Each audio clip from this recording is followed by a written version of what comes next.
नमस्कार दोस्तों, कैसे हैं आप लोग। उम्मीद करती हूँ आप लोग बहुत अच्छे होंगे। दोस्तों मेरा नाम प्रिया शर्मा है। जैसा कि आप जानते हैं मैं रोज़ एक नई स्टोरी लेके आपके साथ शेयर करने आती हूँ। आज फिर एक नई स्टोरी लेके मैं आपके साथ शेयर करने आई हूँ। दोस्तों मेरी कहानी को लाइक कीजिएगा, व्यू कीजिएगा और अंत में मुझे कमेंट करके ज़रूर बताइए कि मेरी कहानी आपको कैसी लगी। और अभी तक अगर आपने मेरे चैनल को सब्सक्राइब नहीं किया तो प्लीज़ मेरे चैनल को सब्सक्राइब भी कर दीजिए। दोस्तों मैं अपनी कहानी स्टार्ट कर रही हूँ, उससे पहले मैं आपको एक बात बताना चाहती हूँ कि अगर आप चाहते हैं कि बदलाव हो तो सबसे पहले आपको खुद को बदलना होगा, तभी बदलाव संभव है। तो मेरी कहानी मैं स्टार्ट कर रही हूँ, आप ध्यान से सुनिए। दोस्तों मेरी कहानी जो है एक तूफ़ानी रात, जैसे तूफ़ानी रात होती है, पूरा अंधेरा, बिजली कड़क रहे हैं ज़ोर ज़ोर से, पूरा सन्नाटा पसरा हुआ है, तेज़ हवाएं चल रही हैं, चारों तरफ से बादल घिरे हुए हैं, बादल मंडरा रहे हैं, जैसे लग रहा है कि पूरा जो संसार है तहस नहस होने वाला है। ऐसी तूफानी रात, उसमें एक बस पूरे 40 लोग को बिठा के एक गांव से दूसरे गांव की तरफ जा रहा था। वो बस में सवार जो 40 लोग थे उन लोगों को यही लग रहा था कि हे भगवान कितनी जल्दी हम अपने घर पहुंच जाएं सुरक्षित।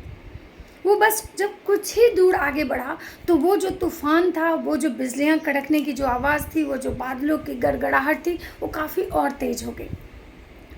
सब लोग काफ़ी डरे सहमे से थे। उसका जो ड्राइवर था वो काफ़ी चालाक और ईमानदार और समझदार भी था। उसको समझ आ गया था कि अब ये बस हम बहुत आगे लेके नहीं जा पाएंगे, क्योंकि बिजली इतनी तेज़ कड़क रही है कि अब तो पक्का ही इस बस में जितने भी सवार हैं सबका मरना निश्चित है। वो ड्राइवर वो बस को ले जाके पेड़ से कुछ दूरी पे उस पेड़ को बस को लगा दिया। बस में बैठे जितने भी व्यक्ति थे सब ड्राइवर को बोलने लगे कि अरे भाई तुम ये क्या कर रहे हो, देख रहे हो बिजली इतनी तेज़ कड़क रही है तो तुम हमें अपने अपने घर पहुंचाने के बजाय बस इस पेड़ के बगल में क्यों लगा दिए। ड्राइवर बोला कि मुझे ऐसा महसूस हो रहा है कि इस बस में कोई एक ऐसा व्यक्ति है जिसकी मृत्यु आज निश्चित है, वो मरने वाला है, और अगर वो व्यक्ति इस बस में रहा तो जिसकी वजह से हम सब पे ये संकट मंडरा सकता है। ये सुन के सब एक दूसरे का मुंह देखने लगे। बस में जितने भी बैठे थे सबको समझ में नहीं आ रहा था कि किसकी मृत्यु होने वाली है। तो बस ड्राइवर बोला कि मेरे पास एक सॉल्यूशन है, एक रास्ता है जिससे कि हमें पता चल जाएगा कि एक ही वो इंसान कौन है जिसकी मृत्यु निश्चित है। तो जब एक इंसान के वजह से हम 40 लोगों का जान संकट में क्यों डालें। बस ड्राइवर की बात सुनकर सब एग्री हो गए, सब राजी हो गए उसकी बात को मानते हुए। ड्राइवर बोला कि ऐसा है कि हम एक एक करके उस पेड़ के पास जाएंगे और 1 मिनट खड़ा रहेंगे। अगर उसकी मृत्यु वहाँ हो जाती है तो फिर हम बाकी लोग जो बस में बैठे हैं वो सब सुरक्षित रहेंगे। सब उसके बाद दुख घबराहट में डर के मारे सब ड्राइवर की बात मान गए।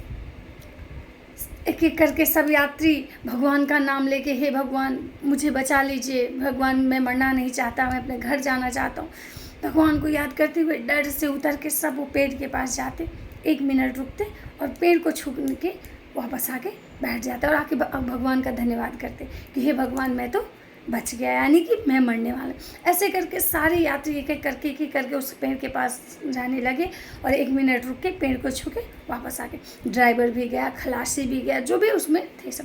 लास्ट में एक व्यक्ति बच गया। अब तो बस में जितने भी लोग थे सबको एहसास हो गया कि अच्छा ये वही व्यक्ति है जो मरने वाला है। वो इंसान भी समझ ही गया था कि मेरी मृत्यु तो निश्चित ही है। वो इंसान भी बस से उतरा और भगवान का स्मरण करते हुए, भगवान को दोनों हाथ जोड़ते हुए, अपनी सारी गलतियों के लिए माफ़ी मांगते हुए वो यही दुआ कर रहा था कि हे भगवान मुझे बचा लीजिए, मेरे बच्चे बहुत छोटे छोटे हैं, अगर मुझे कुछ हो जाता है तो उनका ख्याल कौन रखेगा। ये सोचते हुए वो इंसान आगे बढ़ते जा रहा था और वो पेड़ के पास गया। और जैसे ही वो पेड़ के पास गया बहुत तेज़ की बिजली कड़की और बिजली गिरी। लेकिन आपको पता है वो बिजली कहाँ गिरी? वो बिजली पेड़ पे नहीं गिरी, वो बिजली उस बस पे गिरी जिस पे बाकी जो यात्री सवार थे। और वो जितने भी यात्री थे बिजली गिरने से सारे के सारे मर गए।